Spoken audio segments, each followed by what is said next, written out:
আজ বানিয়ে ফেললাম জগন্নাথ দেবের 56 ভোগের মধ্যে অন্যতম একটা প্রিয় ভোগ ডালমা। এর জন্য আমি মটর ডাল নিয়েছি আর অড়হর ডাল আর মুগ ডাল সমপরিমাণ আমি নিয়েছি, আর এটাকে ভালো করে জল দিয়ে ধুয়ে ফেলেছি। এটাকে আমি একটু আমার নিজের মতো করে বানিয়েছি, মানে একটু টাইমটা যাতে কনজিউম কম হয় তার জন্য আমি এটাকে প্রেশার কুকারে দিয়ে জাস্ট একটা হুইসেল দেবো, বেশি না। এর মধ্যে নুন আর একটু হলুদ আমি অ্যাড করে দিয়েছি যখন সেদ্ধ করছি সেই সময়। জাস্ট একটা হুইসেল আমি দেব। আর দেখুন সমস্ত সবজিগুলো আমি এখানে কেটে নিয়েছি, আলু, কুমড়ো, বেগুন সব কেটে নিয়েছি। এবার একটা মশলা তৈরি করব। এখানে আছে মৌরি, জিরে আর এলাচ আর দারচিনি। এগুলোকে হালকাভাবে একটু খালি রোস্ট করে নিতে হবে, পুড়িয়ে ফেললে এটা হবে না। মশলাটা পুরো আমার রেডি।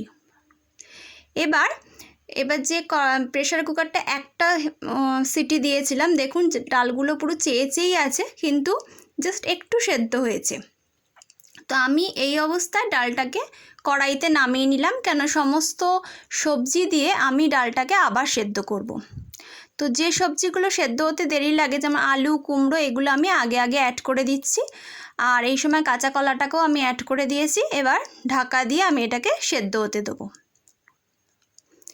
কিছুক্ষণ পর ঢাকা খুলে দেখছি যে খানিকটা সেদ্ধ হয়ে এসছে।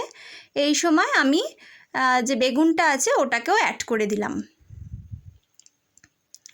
আর এই সময় আমি বেশ কিছুটা নারকেল কুড়িয়ে রেখে দিয়েছিলাম, তো সেটাকে আমি এখানে অ্যাড করে দিচ্ছি, আর সামান্য কিছু বাঁচিয়ে নিচ্ছি, এটা পরে আমি গার্নিশিংয়ে অ্যাড করব। ঢাকা দিয়ে আমি এটাকে আবার সেদ্ধ হতে দেবো যতক্ষণ না সমস্ত সবজিগুলো ভালো করে সেদ্ধ হয়ে যায়। দেখুন সবজিগুলো মোটামুটি পুরো সেদ্ধ হয়ে গেছে। এই সময় যে ভাজা মশলাটা আমি বানিয়ে রেখেছিলাম পুরোটাই আমি এখানে অ্যাড করে দিলাম। এবার ফোড়নের জন্য কড়াইতে আমি একটা ফোড়ন তৈরি করছি। কড়াইতে আমি 2 চামচে ঘি নিয়ে নিচ্ছি। জগন্নাথ দেবের সমস্ত ভোগ ঘিতেই হয়, তো আমি এখানে ঘি অ্যাড করছি।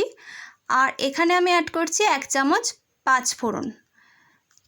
এবার দেখুন আমি এখানে কিছুটা কাঁচা লঙ্কা অ্যাড করেছি, কিন্তু জগন্নাথ দেবের মেন ভোগে কাঁচা লঙ্কা বা কোনো লঙ্কার ইউজ করা হয় না, ওখানে গোলমরিচের ইউজ করা হয়। কিন্তু আমি যেহেতু বাড়িতে করেছি জন্য কাঁচা লঙ্কাটা আমি ইউজ করেছি। এই সমস্ত ডালটা আমি এখানে ঢেলে দিলাম। ডালটা এবার ফোড়নের সঙ্গে ভালো করে ফুটতে দিতে হবে।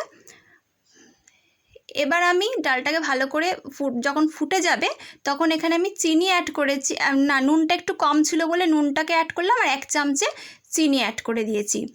জগন্নাথ দেবের ভোগে কিন্তু গুড় অ্যাড করা হয়, কিন্তু আমি যেহেতু বাড়িতে করছি তাই জন্য আমি এখানে গুড়ের বদলে চিনি অ্যাড করেছি। আপনারা গুড় চাইলে অ্যাড করতে পারেন। ডালটা পুরো রেডি, গরম ভাতের সাথে আপনারা এটাকে পরিবেশন করতে পারেন।